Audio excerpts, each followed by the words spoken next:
Hello, and welcome to the Straight to the Source podcast. I'm Tawnya Bahr.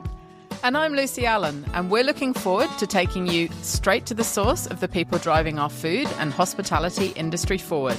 Today's episode is proudly brought to you by Squizify, the digital food safety platform trusted by leading hospitality brands across Australia and the world. Today, we're going straight to the source to Richard Prout from Zambrero's, Australia's largest Mexican restaurant franchise. Richard is helping drive Zambrero's mission of feel-good Mex with nearly 100 million meals donated. Richard's career has always been about feeding people and feeling good while doing it. He's obsessed with flavor and never afraid to turn up the heat, so let's get started. Welcome, Richard, to the Straight to the Source podcast. Thanks for having me. It's wonderful to have you here. And as you know, I'm a big fan of Mexican cuisine. Yep. And Zambrero, where to start with that incredible initiative? Because it's not only amazing fast casual food, it's also doing good. So can we just start with that, please? Absolutely. So, Zambrero came from an idea from Dr. Sam Prince, who was, studying to be a surgeon, a medical doctor in Canberra, that had kind of that entrepreneurship flowing through his veins, and believed that there was a space for fresh, healthy Mexican in the food space in Australia. And everything at that time, and was the same in England 20 years ago, it was heavily laden, beans, cheese, sour creams. It was that true Tex-Mex vibe. So he saw an opportunity, worked on the recipes himself, and opened his first kitchen in Braddon, which actually is just coming up to its 20th anniversary. Is that right? I opened that first restaurant to make people feel good with the food that they eat. And then, shortly after, by restaurant 3, restaurant 4, kind of the Plate for Plate initiative was born. So the Feel Good Mex tagline is very appropriate. But what I didn't realize is he started this Sam Prince hospitality group, Kid Kyoto, Mexico, and Indu Dining. Yep. And I didn't realize that it actually started with Zambrero. Yeah. So 20 years ago, started with Zambrero. Zambrero probably, allowed him to work on some other businesses, as I said, a true entrepreneur. And those businesses that existed, we had One Disease. So that was a charity working with Indigenous communities in Northern Territory to eradicate crusted scabies. And he was on a mission to eradicate that by 2025. And I believed they managed to do that a year or two early. That's amazing. So that business is actually wrapped up. He's got Next Practice, IVF clinics, Shine, which is a nootropic drink. And then there was the hospitality group, which Mexico was born. So actually, fun fact, today is my 13th anniversary of living in Australia. Okay, congratulations. Thank you very much. And my very first job in Australia was working for Sam. He was just about to open Mexico. Was that in 2013? Or Yeah. Okay. Yeah, Okay. early February 2013. So I'd caught up with some mutual acquaintance contact that was doing some recruitment for some businesses. And he told me about Sam, and he told me about everything that he does with Zambrero. And Mexico, technically had nothing to do with Zambrero, but the fact that this person that was doing something for humanity, that was doing good, that wasn't just about the profits and the nice cars they drive, etc., that led me to obviously kind of have a conversation. And I was early on in my Australia career, obviously. I didn't want any great responsibilities. I wanted to understand how the industry worked and operated before I put myself out there. Well, what was your background and what was your role with Mexico? So I'd gone in, I downgraded myself to a supervisor. I didn't want the responsibility at the time of manager. I wanted to figure it out first. And then very quickly became the restaurant manager, general manager, and operations manager for the group. Sam and I bonded pretty quickly on my love of hospitality, my knowledge of tequila, and my passion for food. And we worked on menus together. I could kind of sense where his his palate was going, if you like, and worked with chefs to kind of create these menus that were right for Mexico, right for him. And then and now that's a restaurant. That's a sit-down. That's a restaurant. Yeah, that was a sit-down kind of upmarket casual restaurant, 140 covers, 200 plus tequilas, making guacamole tableside, which was wonderful. It's the opportunity to connect with your guests. Mm-hmm. You know, in those 3 minutes you're making a guacamole, whether you have the knowledge of a menu to be able to upsell to your heart's content, whether you just want to build a rapport with that customer and ask what they're doing or where they're from, or reconnect with an existing guest. It was just kind of a lovely opportunity. So how did you become a tequila connoisseur? Yeah, good question.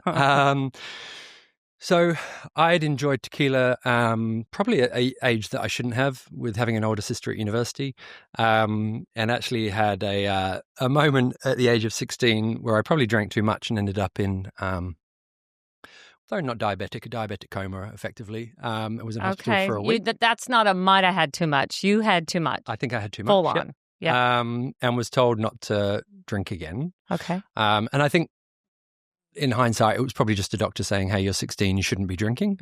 Maybe wait a few years.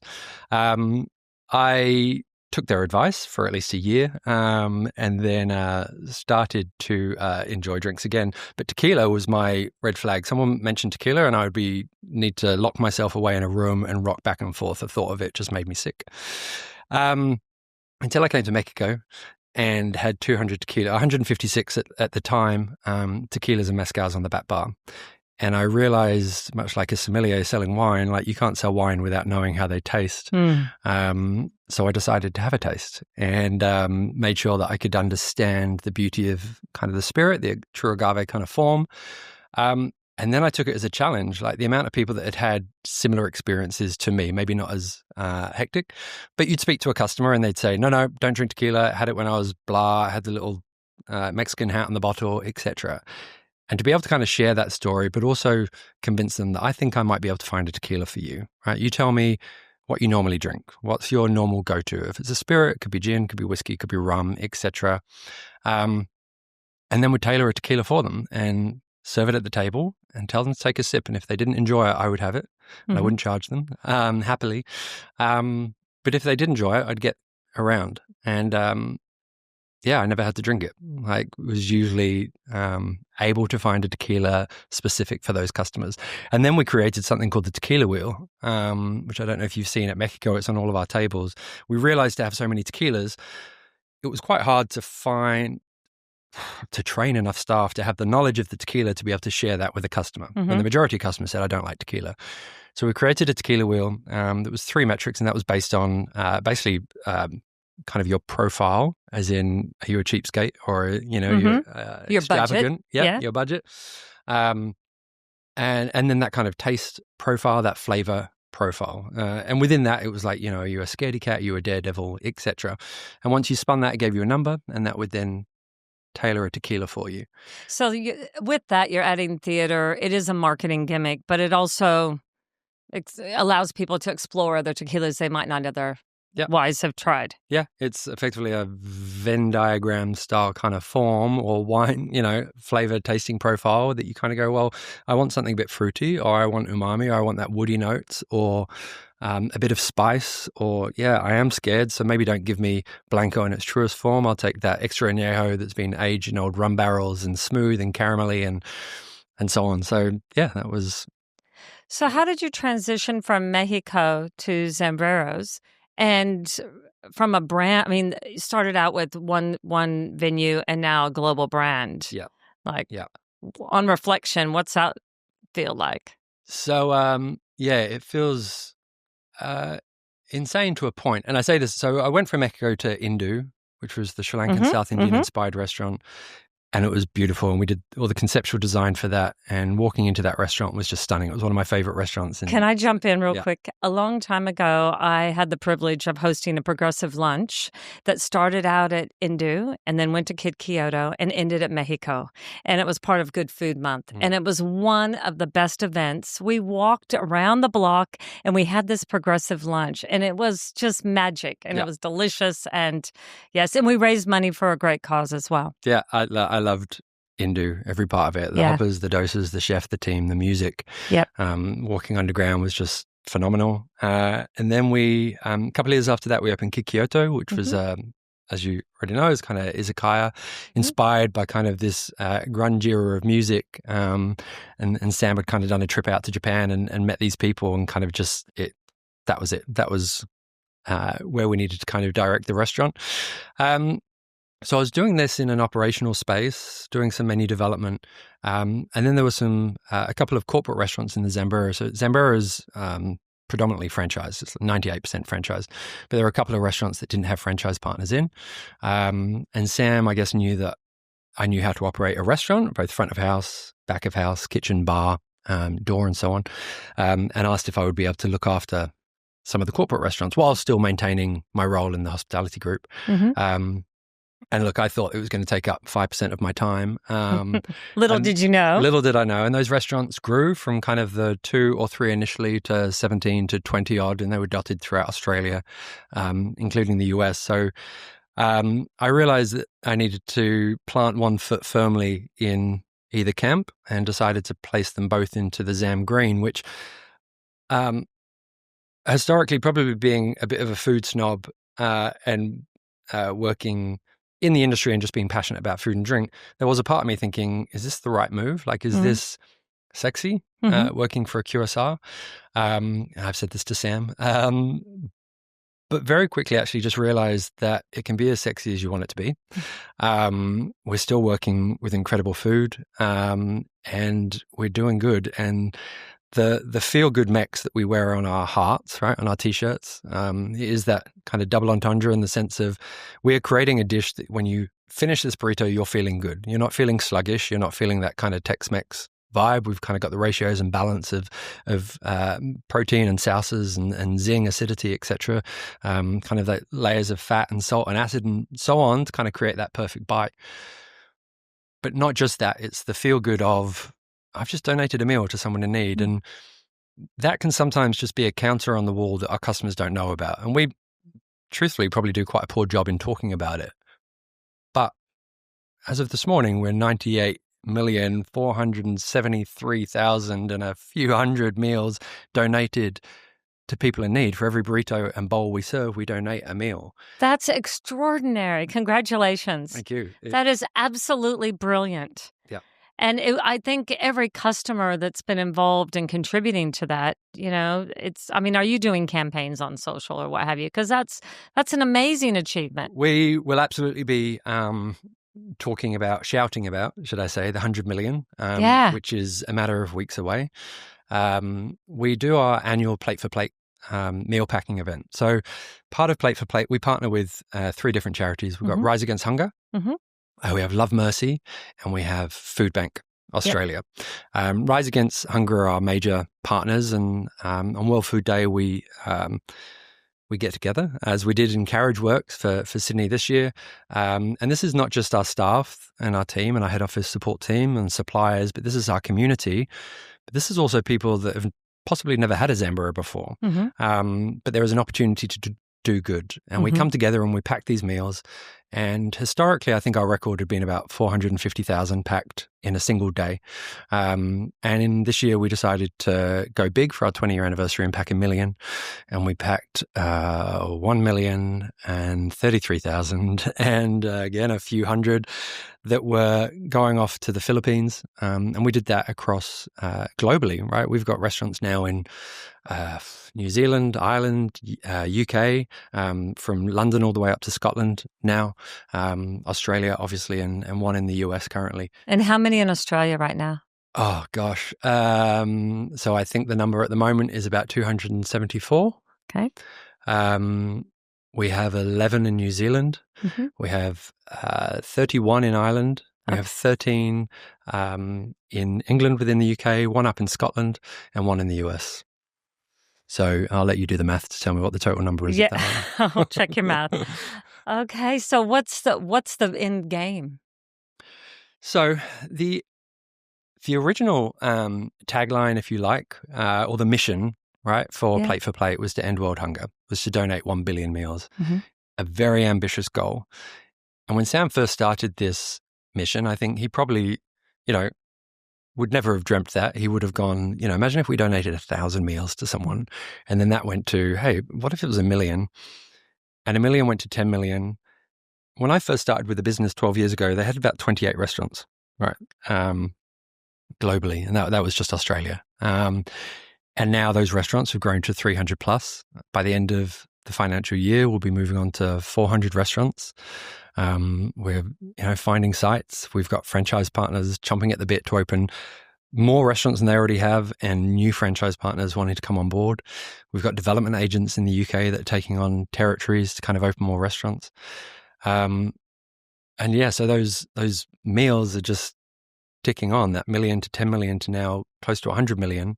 And the more restaurants we open, obviously the more meals we donate. And I remember being in the US with our one lone restaurant and just looking at the counter being like, which state is this? This is in Florence, Kentucky. Okay. So kind of bordering Cincinnati, Ohio. Yep.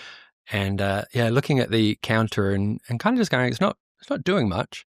And trying to talk to a customer about what this counter means. And then as the evening kind of crept in and Australia started to wake up, that counter started to come alive. And it was kind of that moment where I realized the importance of that global domination of Zambrero.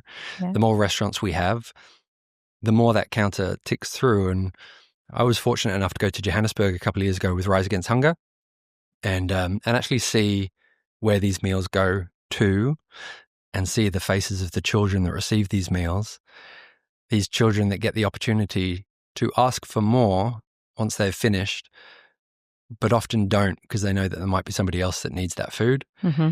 And working through the early learning sort of childhood development centers from the very kind of base level where we're just providing the meal and it's pretty much a hut to the more advanced schools and seeing the children from that young age to then developing into these just wonderful, confident human beings, and breaking that kind of line of poverty. It's not just food. It's, the purpose of Rise Against Hunger is to kind of work through education and communities and so on. So as a parent, I may send my child to school because I'm going to struggle to feed them. I might teach them to fish and they can feed themselves, or they get to go to school and I don't have to be worried about that, and they get their meals served to them. They get that nutrition, that food insecurity is kind of brought to one side, and they educate themselves, and it's just wonderful to see. And you come back, and I said at the recent Plate for Plate Day, this is why we do what we do. This is certainly why I do what I do. So how does that franchise model work? And do you find, because what I'm finding is there's a lot of, let's say, younger entrepreneurs that want to get into the restaurant, into hospitality. Yep. And so they are looking at franchises to buy, because clearly you've got a template and a model and you are doing good. So you're ticking all those boxes. Yep. But can you walk us through what that looks like? Yeah, I'll certainly try. Look, for us to grow rapidly, you could probably argue that, well, let's just sign anyone up with a heartbeat, right? But that's not right for what we do. And the people that we do what we do with is so important. We need people that have the same values as us, that want to do good. The beauty of, I guess, becoming a franchise partner with Zambrero is, everything is done for you to a point. You effectively become your own boss. Our most successful restaurants are those where those franchise partners are in store and working with their communities.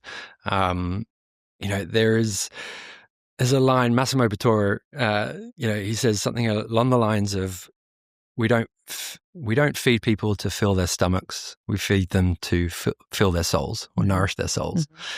And I think how that resonates kind of through with Zambrero, but also it's finding those partners that believe in doing good, that want to do good, and are on a mission to end world hunger and serve delicious food. So if some of our listeners want to get in touch regarding a potential franchise or learn more about the model, they just go onto our website. Okay. Absolutely. We'd love to hear from you. We are across Australia far and wide, and very much in kind of regional areas. In WA, we have 64 restaurants, I think it is. Okay. But we absolutely know that we have 3 areas that we can further develop. And I sometimes tongue in cheek say that Zambrero is the largest Mexican franchise in Australia that no one's heard of. Yeah. And certainly within the Sydney metro zone and the Melbourne metro zone and even that Brisbane metro zone are kind of 3 areas that we have the ability to kind of go hard on. So absolutely, if you want to open a restaurant in any of those jurisdictions, get in touch. Well, there are a lot of people out there that maybe aren't familiar with burritos and quesadillas and tamales and tacos and all those things. And so from your menu point of view, what's the best seller on the menu? And from the donation point of view, which dishes get a... So every burrito and bowl we serve, we donate a meal to someone in need. So that's what I'll always... If a customer comes in and they've never had Zambrero, they don't know what to get, I'll always point them towards that burrito and bowl because they're going to enjoy it and they're going to donate a meal to someone in need. And they have to do nothing else than eat our food. The menu, yes, we have tacos. Yes, we have quesadillas. We have our toasted. We have got a couple of new items kind of launching very soon that hopefully I'm excited to talk about. I have to go back to what the original question was. Sorry. Well, so with the franchise, does the menu change? I mean, typically with the franchise, you might have a percentage that's targeted to the local community. Great. So look, our menu we've sort of developed the menu over the years to be able to offer a consistent product to everybody that comes in. And as you scale and you get bigger, you need to ensure that you have that consistency. We're not your typical restaurant. We don't have grills, we don't have fryers. And that's kind of the beauty of our model. We're able to fit into spaces that weren't necessarily designed to be a restaurant. So many of our stores have gone into old estate agents or retail shops, etc. We can be pretty lean. We can be as small as 40 square meters. We can be as big as we need to be if that's a drive-through model. But our back of house is very lean operationally. With regards to the menu, like our meats, we cook via sous vide. So all of our meats, you get that consistent approach to how they're going to be. You can't undercook these. You can't overcook these, really. We have our black rice that is an alternative to our white rice, iron, fiber, potassium, low GI, etc. And look, everything that we do with our food, we try and always ensure that thing that sits on our heart, a feel-good mix, kind of runs through everything that we develop. We want to ensure that you truly feel good when you have this, that there aren't those nasties, that it is kind of all fresh and healthy, etc. Well, it's all very transparent as well, isn't it? When you walk into Zambrero's, you can see it all sitting right there. Yep. Now, with the cost of avocados and tomatoes and, the ebb and flow of seasonality and weather, how do you mitigate that? Yeah, it is... We don't have the luxury of being able to just pull something from the menu when, if I think of 10 years ago when we first opened, or 12 years ago when we first opened Mexico, we were making guacamole tableside. And this was at the point where avocados were truly spiking and, supermarkets were selling them at $5 a fruit and it was insane. And as much as you wanted to pull this off, this was also our signature. This is why people came to us.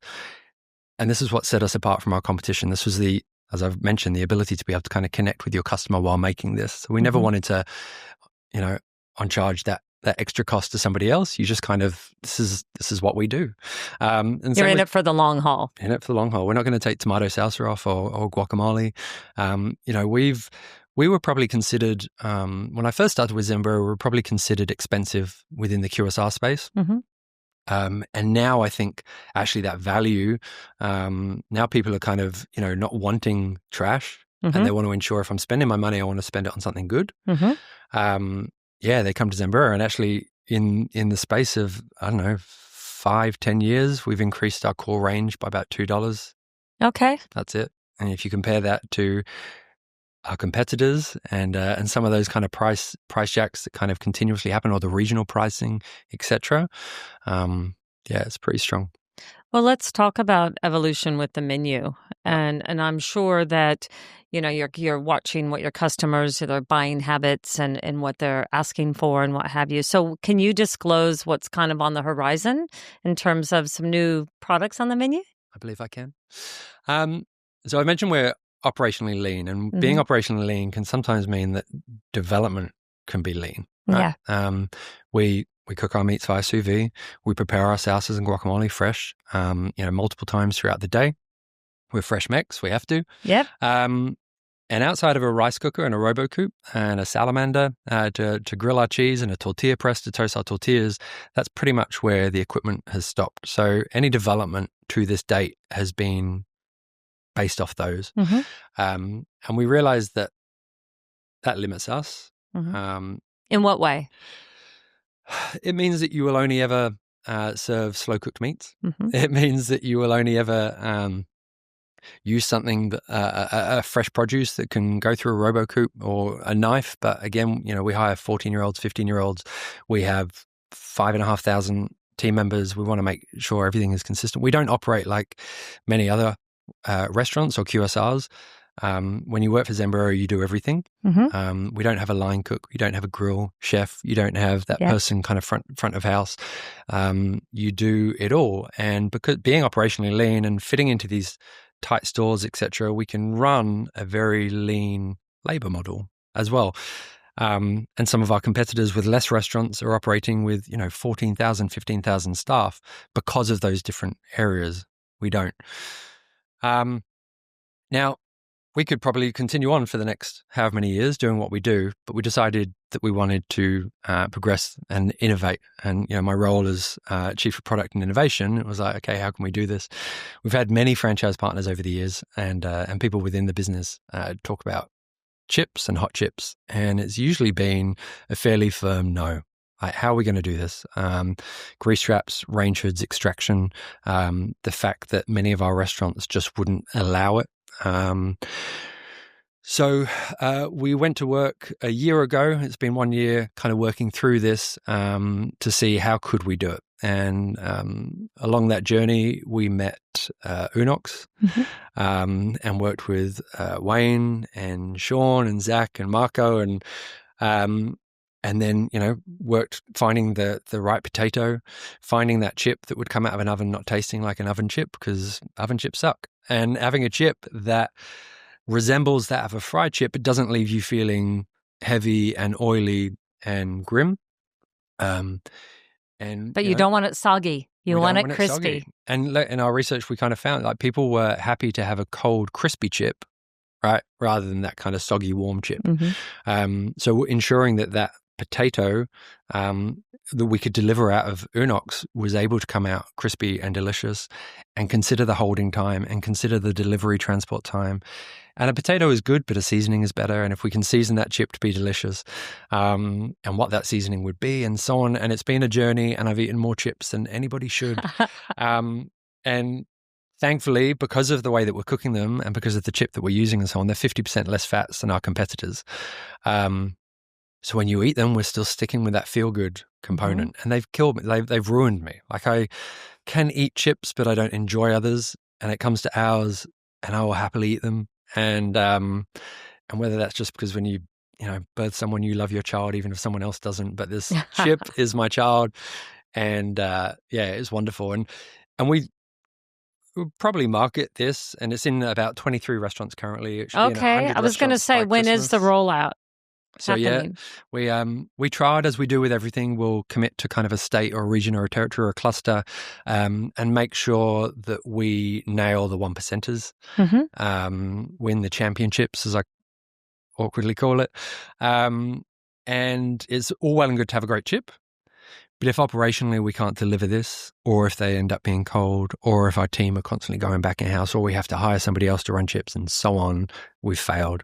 So that's kind of why it's taken this year journey. It was finding the equipment, finding the chip, and then testing it in market over a few months across multiple states, so that we kind of have a chip champion, if you like. But our franchise partners had the opportunity to go into these restaurants and get familiar with the equipment. Thankfully, across nearly all of our restaurants, I think maybe there's a handful that physically can't get this equipment into their restaurants. Right. It's a space whether it's consideration. A kiosk, whether it is just a very tiny footprint. Yeah. But the majority will. So from August 1, we started to roll those out. And really it's just reliant on those ovens landing in Australia and us getting them into restaurants. So where do you see the chip sitting on your menu in terms? Do you see it as an accompaniment, or are you going to integrate it into your burrito, or what are you thinking? So it's absolutely accompaniment. It will sit there as, say, there's this kind of healthy chip thing, but I don't want to market it necessarily that way because honestly, if you told me that your restaurant served air fried chips and they were healthy and blah, blah, blah, I'm probably already thinking they're not going to be very good. The truth is, these are just delicious. Like, just sell it on the fact that they are flavorful and yum. And hey, just so happens. Dip them in your guacamole, your sour cream. But yeah, we've historically, we've never been able to kind of round out our meal as a meal deal, right? In so many QSRs, it's do you want chips with that and so on and other kind of SKUs. And ours, it's pretty much you go your burrito, you go your bowl, maybe there's a bag of corn chips. And, even in our testing, we've got customers saying like, oh no, I don't eat chips. I'm trying to be good. I'll get some of your corn chips. Well, 120 grams of our hot chips are healthier than 70 grams of our corn chips. Right? These are, have a taste. Like, check this out. But now you'll be offering both. So the corn chips obviously are a great choice as well. Yep. It's just 9 and 10 of our customers are choosing hot chips over corn chips. And why is that? Is it just because of the temp? I mean, I'm just curious now. Yeah, look, I think Australians love chips. There's absolutely that. We have this delicious zesty chicken salt that is on it, and no chickens were harmed in the making of that salt. They're gluten-free, they're allergen-friendly. On top of those chips, we utilize the chips in a Cali burrito, born out of California, that kind of using the chips as that base rather than the rice, rather than lettuce. Guacamole is included. There's absolutely other products that will come out. I don't want to show my hand straight away and make sure that we've got some LTOs and keep myself in a job for a while. We might have to go ... to be continued. Yeah. We'll have you on again. Absolutely. Yeah. But with regards to chips is that side, is that kind of close out, make it a meal. And then you've got those chips in that Cali burrito, which will soon become your favorite burrito. Just works well. So with technology, embracing technology from a franchise model perspective, are you constantly looking at how to improve your systems and looking at technology that's available and how you can implement it? Absolutely, through everything. I mean, that, from the system space through inventory to loyalty to app to physical equipment that we utilize day in, day out, kind of in store, operational tablets, things like Squizify, etc., that you're able to kind of utilize. Squizify. Be able to kind of record those temperatures and batch management and training manuals and modules and platforms, etc. Like, innovation is, I'd probably focus in on the innovation in the food space, but we're constantly kind of evolving and innovating to even just how our restaurants look and how they feel and so on. So, yeah. Well, if you had to pick one item on the Zambrero menu and you could eat it for the rest of your life, it's the only thing you could eat, what would it be? Outside of the new hot chips, it used to be a pork burrito every time with verde sauce, a bit of a heat seeker, and the pork's probably got a level up of spice and our other proteins, and the verde's great. Then we moved to a grilled chicken recipe a couple of years ago, and now it's chicken through and through. And I've become a bit weird with like coffee orders. I used to just be a flat white, and now I like to keep people on their toes. It could be a black, it could be a flat white. Yeah. And it's kind of the same with the burrito. However, the grilled chicken is always that base. Guacamole is always included. I will do all the salsas. I will do double jalapenos. And sauce-wise, like my coffee, I'm willing to kind of mix it up and change it up depending on the mood. Okay. And what about staff? Is there growth opportunities for people that are working? You mentioned you hire 15, 16-year-olds. So what does that growth path look like? So, look, I start with me. I started as a supervisor in Mexico and now Chief of Product and Innovation, and have worn many hats throughout the business. We have got former CEOs who are now franchise partners. We've got former operations managers that are now franchise partners. We have our youngest franchise partner in Queensland. She's 21. Okay. Just opened her first restaurant, and she's phenomenal. Oh, that's she's brilliant. great. And I met her last week at conference, and just the energy there is fantastic. In last year's conference, we did a little, got everyone to write why they deserved a restaurant, or, if you could win a restaurant, who deserves it. What were some of the answers you got? Oh, I mean, people that plate for plate obviously came up, right? And just the ability and desire to kind of do good and know that they're kind of a part of that. You had many franchise partners existing that wanted to open up in Bali or wherever else in the world. But it went to a young girl who was based in Canberra. She'd moved to Melbourne. She was kind of looking after a cluster of restaurants for one of our multi-site franchise partners. And she won it, and she's fantastic. And her restaurant will be opening in Frankston in Victoria, regional Victoria, probably early next year. And she's young, I think early 20s. Can you share what her reasoning was? I wish I could. I wish I had it off the top of my head, but too many things have happened in the 2 years. That's all right, but to that's get fabulous. But yeah. No, it's wonderful. So, whether you're a team member, whether you're working in head office, the kind of sky's the limit. And if there is there's a book that I read many years ago, and I recite it way too many times. And anyone listening to this who knows me will just roll their eyes at this point. But Danny Meyer's setting the table and kind of talking about the importance of hospitality, but hiring for those kind of 51%ers. Its skills are important.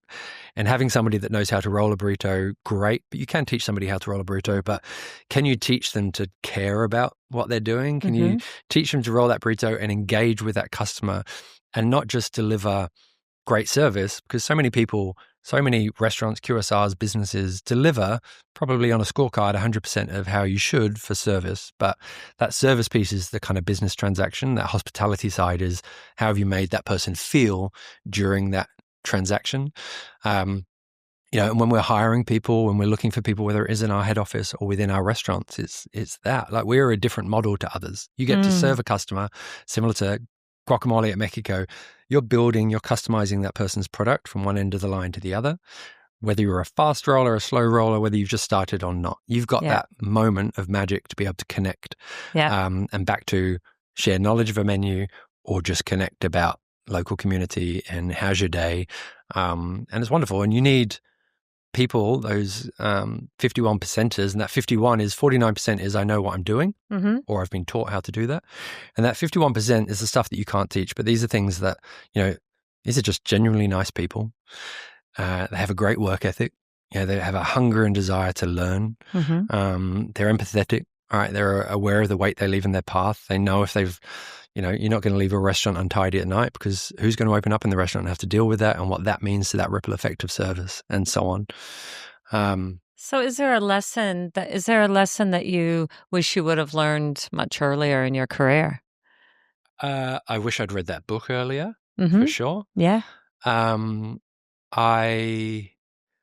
In the early stages of my career, there were definitely times where you hired out of desperation. I need somebody, and I just need someone now, and I can't do all these hours, and I can't rely on this person. I'm just going to have to get somebody in. And those people never lasted, and it was always damaging to kind of the brand or the business. Realizing that sometimes it's worthwhile just holding out for the right person, changing your interview sort of style or techniques. I found in the days of the restaurant world, group interviews were great, kind of rather than bring someone to an office, whether I was looking after multiple restaurants that felt uncomfortable and just kind of didn't fit in that corporate space. Take a chef into a kitchen and they come alive. Take them into an office and they'll kind of just seem kind of insecure at times, but combine 15, 16, 17, 20-year-olds into a group together and they quickly form kind of bonds. And the teams that I built over that period were always my strongest teams. Okay. And I've got people that work within our business right now that have opened restaurants, and they're running a restaurant in Miami, part of the San Francisco group, that we have people within our development team, that we have people, organizing our conferences and so on, that were part of some of those opening teams back at Mexico or Indu or Kyoto days that have just kind of evolved and developed with us. So that probably goes to what does growth look like within the business and what can you do? You can do what you want if you're good and willing.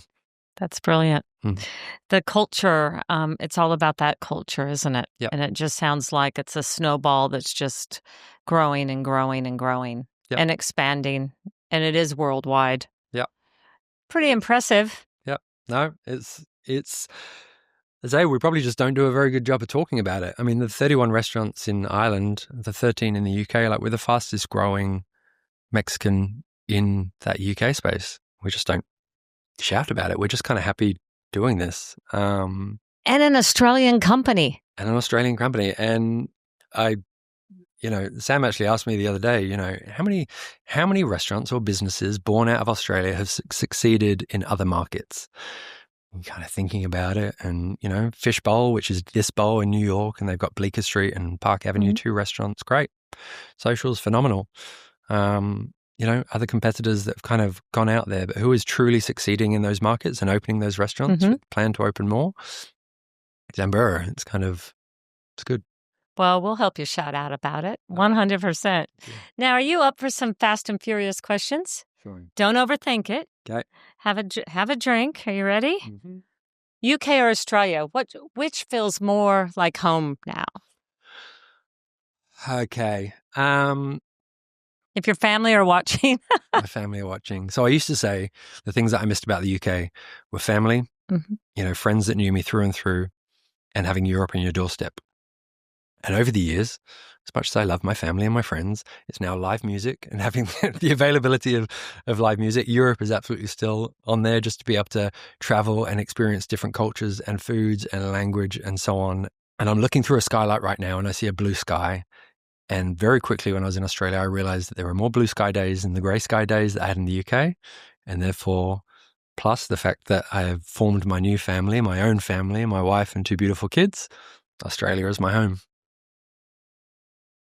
Chili scale, mild, medium, or I can't feel my face hot? I can't feel my face hot. I am a heat seeker. I add chili to too many things. My wife, so I read when I was doing my WSET and kind of learning about super tasters and so on, quickly realized that the likelihood was she was the super taster and I was the non-taster, the fact that I was happy to put spice on everything, the fact that I love that butter and salt and so on.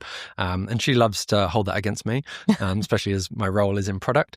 But yeah, super hot all the way. Tequila, friend or foe these days? Friend. Okay, I heard a rumor that you are pretty good at baking focaccia. So what's the secret to the perfect focaccia? I probably start my focaccia process about 72 hours before baking.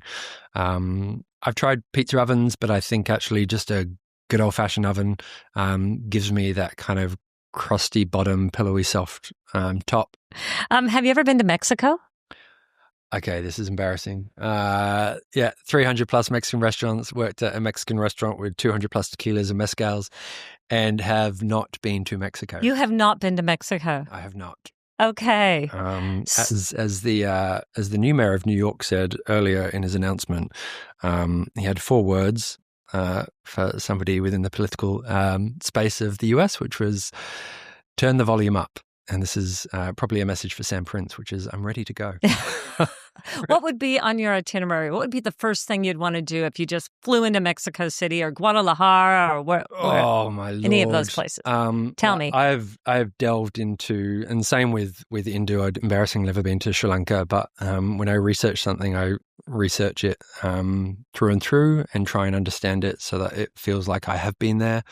I would absolutely want to go to Puyo in Mexico City. I went to Cosme in New York a little while ago, Enrique Alvaro's restaurant, and it was just wonderful. And, hearing about his mole that he spends hundreds of days kind of perfecting, and I would want to go down to the Yucatan. I would want to kind of experience some of the, where habanero is used alongside with sort of seafood and kind of go onto that Pacific coastline. I would want to travel throughout and drink all the tequila and experience mezcal that you get from the side of the street that tastes like petrol to some and just delightful, smoky deliciousness to others. So think you need to go. I do, yeah. So last question.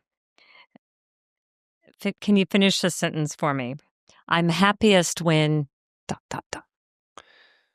I am happiest when my fingers are in dough and I can hear my children in the garden. Wonderful. Thank you. Thank you, Richard. Thank you so much for coming on the podcast today and sharing your passion and sharing your story. And we will be watching Zambrero, and we're just loving seeing the whole franchise go from strength to strength and all that you are doing to do good. So thank you so much. Thank you so much for listening in. We really hope you enjoyed the conversation.